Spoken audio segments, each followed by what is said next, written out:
করছেন, যখন হয়তো এই মুহূর্তে রাষ্ট্রপতির কাছে গিয়ে যখন ইলেকশন কমিশনার রিপোর্ট দিয়েছে এবং তার অনুমতি নিয়ে নির্বাচন শুরু করেছে, তখন রাষ্ট্রপতি নিজের মধ্যে একটা ভাব আনছেন, তার মানে মনে হয় যেন তার ক্ষমতা আবার ফিরে পেয়েছেন। রাষ্ট্রপতি এখানে আরেকটা বিশৃঙ্খল অবস্থা সৃষ্টি করার চেষ্টা করছেন এবং আরেকটা বিবেকমূলক বক্তব্য তিনি দিয়েছেন যে সেনাপতির সঙ্গে, প্রধান সেনাপতির সঙ্গে, অর্থাৎ সেনাপ্রধানের সঙ্গে ওনার যথেষ্ট যোগাযোগ আছে এবং যোগাযোগ এখানে কাজ করছে। কাজে আপনি শপথ নিবেন সংবিধানে অনুযায়ী, আবার তার সঙ্গে খারাপ ব্যবহার করবেন। আমি সভাপতি সাহেবকে ধন্যবাদ দিই যে মরার আগে যে উনি একটু জাগতে পারছেন। ওনার তো এমনিও ধরেন নির্বাচন হওয়ার পরে তো তার তো পরিবর্তন হবেই, রাষ্ট্রপতি নতুন রাষ্ট্রপতি আসবেই, এটা অবধারিত হয়ে গেছে। কাজে উনি যে একটা জাগতে পেরেছেন, কথা বলতে পেরেছেন, একটা ঝুঁকে নিতে পেরেছেন, এই জন্য আমি মনে করি ওনাকে ধন্যবাদ দেওয়া যেতে পারে যে উনি শেষমেশ পরিচয় দিলেন, প্রমাণ করার চেষ্টা করলেন উনি পুরুষ মানুষ, ওনার কিছু হ্যাডম আছে, এটাই প্রমাণ করলেন। এবং সরাসরি ডক্টর ইউনূসের বিরুদ্ধে কথা বলে উনি বুঝাতে চাইলেন যে সরকার ওনার সন্তুষ্টি অনুযায়ী কাজ করে নাই। আমার সংবিধান কিন্তু, যদিও রাষ্ট্রপতি কোনো ক্ষমতা নাই সরকার কিছু বলার, কিন্তু তারপরেও যে কঠোর ভর্ৎসনাটা উনি করলেন, এটা একটা সাহসী কাজ করলেন। আমি জানি না ডক্টর ইউনূস সাহেব কিভাবে নেবেন, তবে এটা স্বাভাবিকভাবে নেওয়া উচিত নয়। স্বাভাবিক নিলে ডক্টর ইউনূস যদি রাষ্ট্রপতির এই বক্তব্যগুলো যদি গ্রহণ করেন বা চুপ করে থাকেন, তাহলে গ্রহণ করে হবে, তাহলে এটা একটা ভালো আলামত হবে না, তার জন্য একটা ভালো রেকর্ড হবে না। এখানে প্রধান উপদেষ্টাকে এই ব্যাপারে একটা তার সুনির্দিষ্ট সুস্পষ্ট মতামত জাতি কামনা করে। কেন 7 মাস ওনার সাথে দেখা করেন না, দেখা করার প্রয়োজনীয়তা বোধ করেন নাই, তার ছবি নামানো হয়েছে, কেন নামানো হয়েছে, সেটাতে তার কতটুকু হস্তক্ষেপ আছে, কতটুকু সে চেয়েছে বা কতটুকু সে চায় নাই, সব মিলে বিপ্লবী চেতনা কি ছিল, আমার আগস্ট বিপ্লবের সঙ্গে রাষ্ট্রপতি কতটুকু সাংঘর্ষিক ছিল, যদি সাংঘর্ষিক থেকে থাকে তো রাষ্ট্রপতি 1-1.5 বছর ক্ষমতায় থাকলো কি করে, রাষ্ট্রপতি থাকলো কি করে, অনেকগুলো প্রশ্ন আজকে জনগণে এসে দেখা দিবে। এবং আমি আগেও বলেছিলাম, প্রথম থেকে বলে আসছি, এই সরকারের সংবিধানের অধীনে শপথ নেওয়াটা ছিল একটা বিরাট রাজনৈতিক ভুল পদক্ষেপ, ভুল সিদ্ধান্ত। সেদিন দরকার ছিল একটা বিপ্লবী সরকার গঠন করার জন্য, সেই বিপ্লবী সরকার গঠন করলে আজকে আমাদের এই অনেক এই সমস্ত প্রশ্নের জবাব দিতে হতো না। যাই হোক, রাষ্ট্রপতি বলেছেন, এখন কি নিয়তে বলেছেন, কেন বলেছেন সেটা আমি জানবো না, তবে ওনার নিয়তটা ভালো না।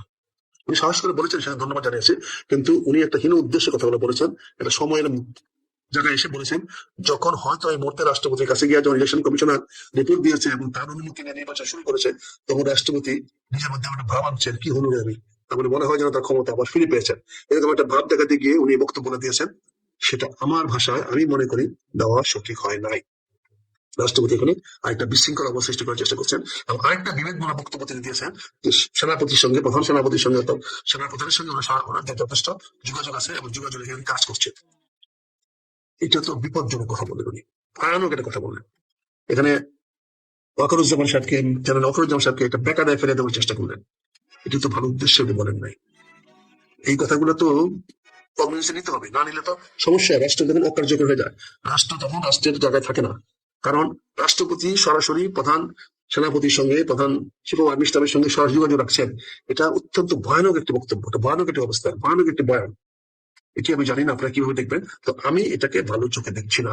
আমার কাছে এটা কাছে খুব খারাপ মনে হয়েছে। এবং রাষ্ট্রপতি এই কথাটা বলে দেশে একটা একটা যে ক্ষমতার ভারসাম্য তৈরি হতে যাচ্ছিল, সেই ক্ষমতার ভারসাম্যে উনি কিছুটা ব্যাঘাত সৃষ্টি করার এটি অপচেষ্টা চালাচ্ছেন বা চালাতে চাচ্ছেন বলে আমার কাছে মনে হয়েছে, হয়তো জনগণ তাই মনে করবে। কাজে বিষয়টি আমাদেরকে ভাবিয়ে তুলেছে। এটা উনি একটা রয়টার্স এর রিপোর্ট দিয়েছেন, উনি জাতীয় সংবাদপত্রে বলতে পারতেন, একটা প্রেস রিলিজ দিয়ে বলতে পারতেন, বা টেলিফোন করে উনি বন্ধু বান্ধবের কাছে বলতে পারতেন, বা উনি একটা পত্রিকার সম্পাদককে বলতে পারতেন যে ভাই আমার এই বক্তব্যগুলো বলতে চাই, আপনারা কি চাপাতে পারবেন। কিন্তু রয়টার্সকে ইন্টারভিউ দিয়েছেন এবং সেই ইন্টারভিউটা মনে হয় না প্রকাশ্যে দিয়েছেন, সেটাও বোধ হয় টেলিফোনে বা অন্যভাবে দিয়েছেন। রয়টার্সের কোনো রিপোর্টার ওনার অফিসে গিয়ে রিপোর্টটা নিয়েছে কিনা আমি জানি না, থাকলে সেটাও প্রকাশ করা উচিত ছিল। যাই হোক, সবকিছু মিলে মনে হচ্ছে যে এই নির্বাচনকে আবার নয় কোনো ষড়যন্ত্রের দিকে ঠেলে দেওয়া হয়। নির্বাচনটা নিয়ে যেন আবার কোন রকম ওই যে বললাম ঝুঁকি, কোনো একটা কাল্পনিক বায়বীয় ঝুঁকি তৈরি করার চেষ্টা না করা হয়। আমি কোনো ঝুঁকি দেখছি না এই মুহূর্তে, কিন্তু রাষ্ট্রপতি এই বক্তব্যের মাধ্যমে একটা ঝুঁকি সৃষ্টি করে অপচেষ্টা চালাচ্ছেন বলে আমার কাছে মনে হয়েছে। আমি এই নির্বাচনের সামনে কোনো ঝুঁকি দেখছি না, কারণ সকল রাজনৈতিক দল নির্বাচনের জন্য প্রস্তুত।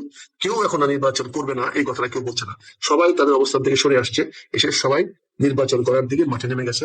তারা সবাই এখন নির্বাচনী সভা করছে, গ্রামে গ্রামে, থানায় থানায়, জেলায় জেলায়, বিভাগে বিভাগে, বড় বড় শহরে অনেকগুলো জনসভা করেছে, আন্দোলন সহ অন্যান্য রাজনৈতিক দলগুলো মিটিং করে আসতেছে। তারা নির্বাচনের পূর্ণ প্রস্তুতি নিয়ে নেওয়া শুরু করে দিচ্ছে।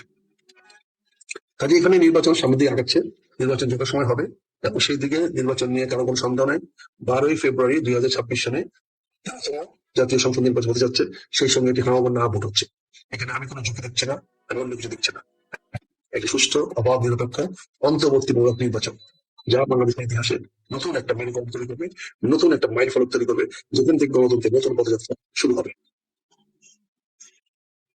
তবে একটা বিষয় একটু জানা ছিল, আপনি বলছেন যে রাষ্ট্রপতির সঙ্গে সেনাপ্রধানের যোগাযোগ বিষয়টা আপনার কাছে একটু অন্যরকম মনে হচ্ছে, কিন্তু রাষ্ট্রপতি যেহেতু সর্বাধিনায়ক, তার সাথে তো যোগাযোগ থাকতেই পারে নাকি?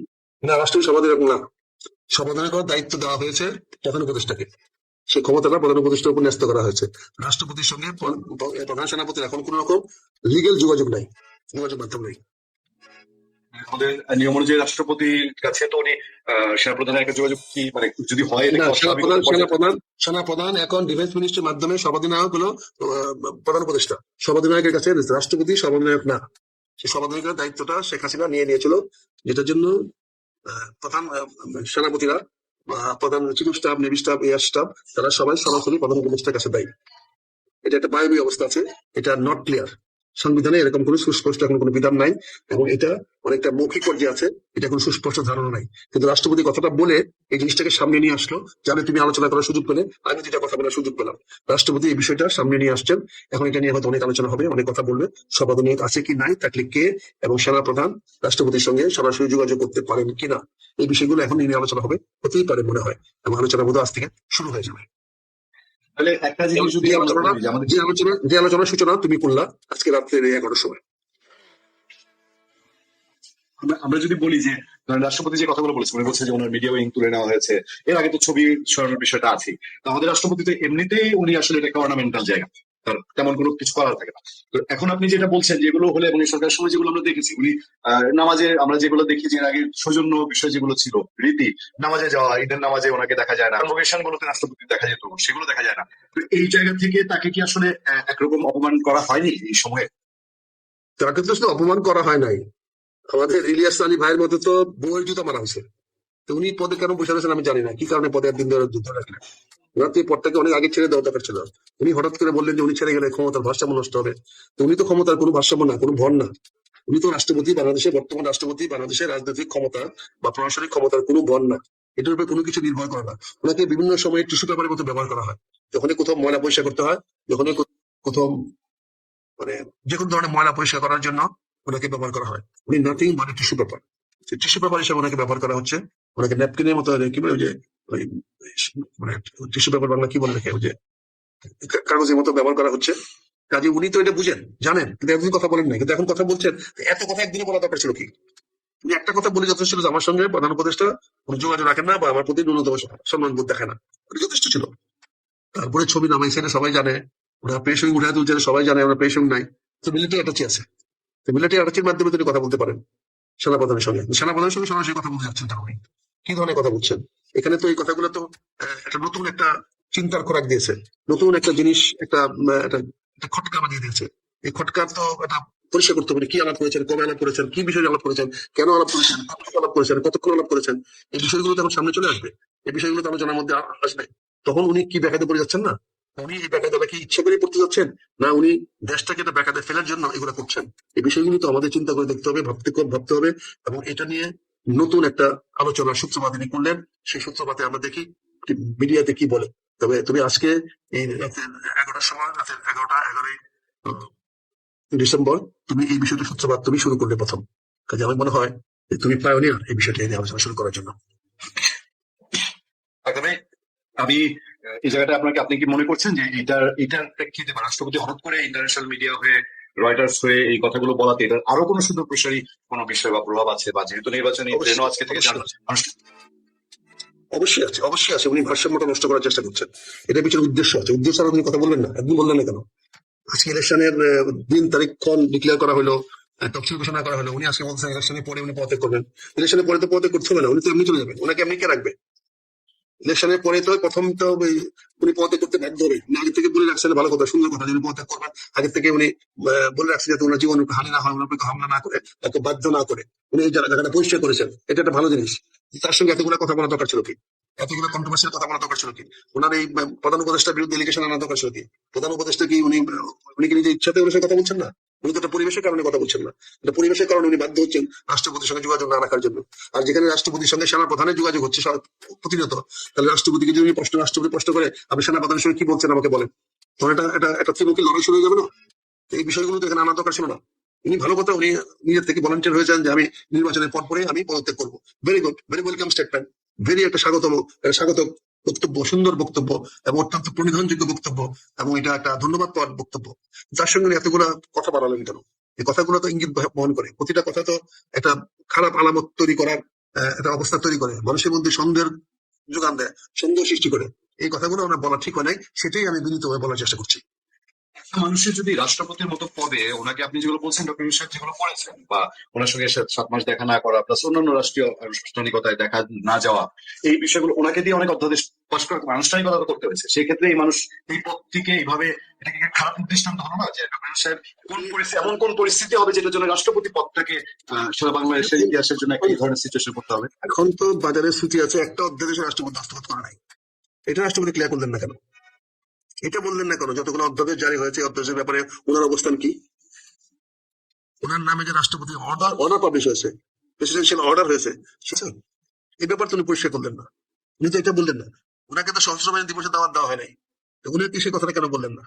উনি তো আর্ম ফোর্সে যেতে ওনাকে দাওয়াত দেওয়া হয়েছিল পতাকা উত্তোলন করার জন্য, বিকালে দাওয়াত দিলেন না কেন? উনি দাওয়াত দেওয়া হলো না কেন রিসেপশনে? এগুলো নিয়ে তো প্রশ্ন করেন নাই। ওনাকে ঈদের নামাজ পড়তে দেওয়া হয় নাই, কোরবানি ঈদের নামাজ পড়তে দেওয়া হয় নাই, জাতীয় জাতীয় ঈদগাহে। এই ব্যাপারে তো উনি একদিন মুখ খুলেন নাই, কথা বলেন নাই। আজকে নির্বাচনের দিনে কেন উনি ডাইভার্ট করলেন ওনার মনোযোগটা? নির্বাচনের যখন মানুষ সবাই নির্বাচনে ব্যস্ত, এখন উনি ডক্টর ইউনূসের বিরুদ্ধে এত বড় এলিগেশন কেন আনলেন? ওনার ডক্টর ইউনূসের সঙ্গে 7 মাসের মধ্যে এলিগেশন আনার সময় পেলেন না, আজকে কেন ইলেকশনটা আনলেন? তার মানে ওনার উদ্দেশ্যটা ঠিক নয়, আমি সেটাই বলার চেষ্টা করছি। ডক্টর ইউনূস সাহেবের বিরুদ্ধে উনি 7 মাস পরে কেন এই হুজুরটা আনলেন? সেই দিন যেদিন উনি ইসি ওনার সঙ্গে সম্মানের সঙ্গে দেখা করেছে এবং ইসিকে উনি সন্তুষ্ট প্রকাশ করেছেন এবং ইসিকে নির্বাচনের তারিখ ঘোষণা করার অনুমতি দিয়েছেন। তো সেইখানে তিনি হঠাৎ করে আসিয়া প্রধান উপদেষ্টা সম্বন্ধে নেতিবাচক বক্তব্য কেন দিলেন? এটা কি ওনার সঠিক হয়েছে? এটা তো উনি উনি উনার ফায়দাটা কি হবে? উনি প্রধান উপদেষ্টাকে প্রশ্নবিদ্ধ করে প্রধান উপদেষ্টার ইমেজ বা তাকে জবাব দিয়ে মধ্যে এনে উনি কি ফায়দা নিতে যাচ্ছেন? উনি কি সুবিধা নিতে যাচ্ছেন? উনি কি এই আমি পদত্যাগ করবো বলে কি উনি পদত্যাগ করবেন না এই ধরনের পরিবেশ সৃষ্টি করতে চাচ্ছেন?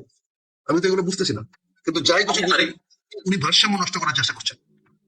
আমি আরেকটা কি পয়েন্ট একটু আপনার কাছে জানতে চাই, করবে আপনার ধারণা কি? ধরেন এই বিষয়টা যেরকমই হোক, আমি যদি বলি যে হ্যাঁ ডক্টর ইউনূস সাহেব একটা পরিস্থিতির কারণে ওনার সঙ্গে দেখা করেননি 7 মাস বা মূল্যায়ন করেননি তার সরকার বা রাষ্ট্রপতি পদ থেকে অপমানিত করেছে, আবার এমনও তো হতে পারে যে রাষ্ট্রপতিও এখন তিনি সেই সিচুয়েশন মনে করছেন যে এখন আমার বলা যায়।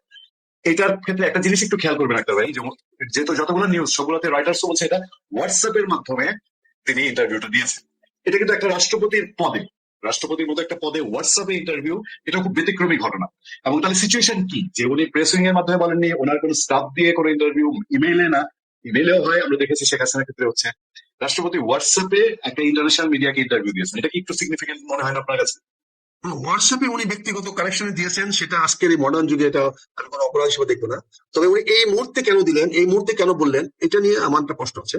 উনি এখানে একটা ইচ্ছাকৃত ভাবে একটা পরিবেশটাকে নষ্ট করার চেষ্টা করছেন, এই নির্বাচনী পরিবেশটাকে এখানে একটা ঘোলাটে করার চেষ্টা করছেন, এখানে নির্বাচনের মধ্যে একটা অন্য কোনো কিছু ঢুকানোর চেষ্টা করছেন। এখানে উনি নিজেকে একটু অবস্থানকে দৃঢ়তা বা অবস্থানকে জাহির করে উনি নিজের শক্তিটাকে এখানে দেখাতে যাচ্ছেন এবং বলতে চাচ্ছেন যে উনি স্বেচ্ছাপদে করবেন। তার বিকল্পটা কি? স্বেচ্ছাপদে না করলে আপনি কি হেডম আছে আমাকে সরানো, এটাও থ্রেট হতে পারে, এটাও এক ধরনের থ্রেট হতে পারে। খুবই সাংঘাতিক, যদি এই ধরনের হয় তাহলে খুব সাংঘাতিক, অ্যালার্মিং। সাংঘাতিক, আমি তো বলছি সাংঘাতিক। ওনার এই বক্তব্যগুলোতে এত হালকা করে দেখা যাবে না, হালকা করে দেখা কোনো পক্ষ নিয়ে বলছি না, সব পুরো দেশের জন্য অ্যালার্মিং। উনি যে বলা যাবে এরকম তিনটা রেফারেন্স দিয়েছে, তিনটা উদ্দেশ্য প্রণীত এবং অনেক একটা মহা বিপদ সংকেত উনি মাধ্যমে প্রকাশ করেছেন, সামনে একটা মহা সতর্ক সংকেত দিয়েছেন এবং উনি বলার চেষ্টা করছেন যে রাষ্ট্রপতি হিসাবে ওনাকে অনেক অবজ্ঞা করা হয়েছে, অনেক অপমান করা হয়েছে, আর উনি অপমান সহ্য করবেন না। বিশ্লেষণ আমরা পেলাম, দর্শকরা নানান রকম মন্তব্য করছেন, তারা কেউ কেউ মনে করছেন যে রাষ্ট্রপতি ঠিক করেছেন, কেউ কেউ মনে করছেন যে কি হতে পারে সেদিকে। আমি আরেকটা প্রশ্নে একটু আপনার বিশ্লেষণ চাই যে বাংলাদেশে হঠাৎ করে যে এই 2 উপদেষ্টা পদ থেকে পরে তারা কেউ জয়েন করেননি, গত 15 মাস বেশ আমরা দেখেছি যে এনসিপির সঙ্গে তাদের একটা সাংঘাতিক সম্পর্ক ছিল এবং সবারই ধারণা ছিল তারা হয়তো এনসিপিতে যাবেন, শেষ পর্যন্ত কেউ কেউ আবার গুঞ্জন ছিল বিএনপিতে যাবেন, কিন্তু এখন পর্যন্ত তারা ইলেকশন করবেন এরকম শোনা যাচ্ছে, কোথা থেকে ইলেকশন করবেন শোনা যাচ্ছে না। এইটা কি যেহেতু তারা উপদেষ্টাই ছিলেন এবং এই আলোচনা আছে যে মাহফুজ আলম উনি পদত্যাগ করতে চান নাই, উনি চেয়েছিলেন সরকারের থেকে যেতে, আসিফ মাহমুদ সজীব ভাইয়া তিনি ইলেকশনের জন্য পদত্যাগ করতে চেয়েছেন, এই বিষয়গুলো আপনার কাছে কি মনে হচ্ছে? এটা এক ধরনের মনস্তাত্ত্বিক অবস্থা তৈরি করছে, তারা একটা সাসপেন্স ক্রিয়েট করার চেষ্টা করছে, তাদের প্রতি জনগণের আকর্ষণ তৈরি করার চেষ্টা করছে। আর মাহফুজ আলম যদি ইলেকশন না করে তাহলে সে পদে করার তো কোনো অর্থ হয় না, তাকে পদে কে করাইলো? তাহলে এখানেও তো একটা কিছু ইন্ডিকেটিভ প্রশ্ন থেকে যায়, তাহলে কি তাকে কেউ বাধ্য করে করা হয়েছে? তাহলে মাহফুজ তো তাহলে সেভাবে মুখ যদি খুলে তখন কি হবে? কাজে আমি যেটা মনে করি তারা দুজনেই নির্বাচনে অংশগ্রহণ করবে। এখন তারা হয়তো মনস্থির করতে পারছে না, বা তারা এখনো দর কষাকষিতে কোনো জায়গায় পৌঁছতে পারতেছে না। যেমন এনসিপি তে গেলে তাদের জয়টা আসে না। এখানে যদি বিএনপি বা জামাত ছাড় না দেয় তাহলে এনসিপি তে গিয়ে তারা আসন নাও পেতে পারে। কিন্তু জামাত বা বিএনপি তে অংশগ্রহণ করলে তাদের এমন কিছু সিট আছে, আসন আছে, যেখান থেকে হয়তো বিএনপি বা জামাত চাইলে তাদেরকে পাশ করে নিয়ে আসতে পারবে। কারণ তাদেরকে পাশ করে বিএনপি আনবে কিনা, জামাত আনবে কিনা, এখন তো তারা তো না ঘরকা না ঘরকা। এতদিন ক্ষমতা ধরে রাখছিল ডক্টর ইউনূস সাহেব, মেটিকুলাস প্লেয়ার হিসাবে, উনি অত্যন্ত ঝানু প্লেয়ার হিসাবে এবং উচ্চমানের প্লেয়ার হিসাবে উনি তুলবি কাপটা খেলে উনি দুইটা ছোট স্পেড কে উনি অকেজো করে দিলেন।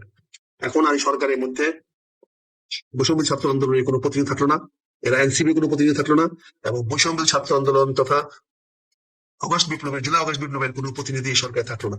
যারা আছে তারা সবাই বাইডেনের ভাড়া করা লোক, যাদের করানো হয়েছিল সেই ভাড়া করা লোকগুলো এখন রাষ্ট্রীয় ক্ষমতায় আসীন আছে। তার মানে বাইডেনের ভাড়া করা লোকগুলাই, এনজিও গুলা এখন রাষ্ট্রীয় ক্ষমতায় আছে। বাংলাদেশ রাষ্ট্রটা এখন পিওরলি 100% মানে এনজিও দিয়ে রাষ্ট্রটা চলছে। কাজে এনজিওর চালিত রাষ্ট্র জনগণ মেনে নেবে কিনা, রাজনৈতিক দলগুলো মেনে নেবে কিনা, সেটা সময়ের জন্য আমরা অপেক্ষা করছি। থ্যাংক ইউ আক্তার ভাই। আজকে আমরা অনেক রাতও হয়েছে, শীতের রাত, দর্শক আছেন, অসংখ্য দর্শক এখন আগ্রহী আছেন, দেখছেন। আমরা নিশ্চয়ই তোমরা কি পরবর্তী সময় ম্যাডামের স্বাস্থ্যের কোনো খবর পেয়েছো? ম্যাডামের খবরাখবর তো শেষ তো যেটা শুনলাম যে আপনিও বলছেন যে ওনার অবস্থা খুব একটা ভালো না, এবং হঠাৎ করে ডেটোরেট করেছে, এবং পত্রপত্রিকাও কিন্তু নিউজ চলে এসেছে। সবশেষ ডাক্তাররাও বলছেন যে উনি এবং ভেন্টিলেশনের মাধ্যমেই তাকে এখন যতটুকু ট্রিটমেন্ট দেন। গতকালকে যে ডাক্তার জাহিদ সাহেব বললেন যে উনি রেসপন্স করছেন, আবার আজকে সেই ডাক্তাররাই জানালেন যে ওনাকে অনলি ভেন্টিলেশনের মাধ্যমে ট্রিটমেন্ট দেওয়া হচ্ছে। হ্যাঁ, এটা তো নিশ্চয়ই অ্যালার্মিং। ভেন্টিলেশনের মাধ্যমে ট্রিটমেন্ট দিলে তো স্পন্দন থাকবে, হৃদকম্প বন্ধ থাকবে, কারণ ভেন্টিলেশন দিয়ে করা হবে। কিন্তু তার মানে তো উনাকে আর ফিরিয়ে আনা যাবে না। ভেন্টিলেশন যখনই খুলে দেওয়া হবে তখনই। ভেন্টিলেশন কেন খোলা হচ্ছে না? আমরা তো আশা করেছিলাম যে জুবাইদা রহমান আসার পরে উনি একটা সিদ্ধান্ত নেবেন, কিন্তু তিনিও তো আমাদের সামনে, জাতির সামনে ধোঁকা দিলেন।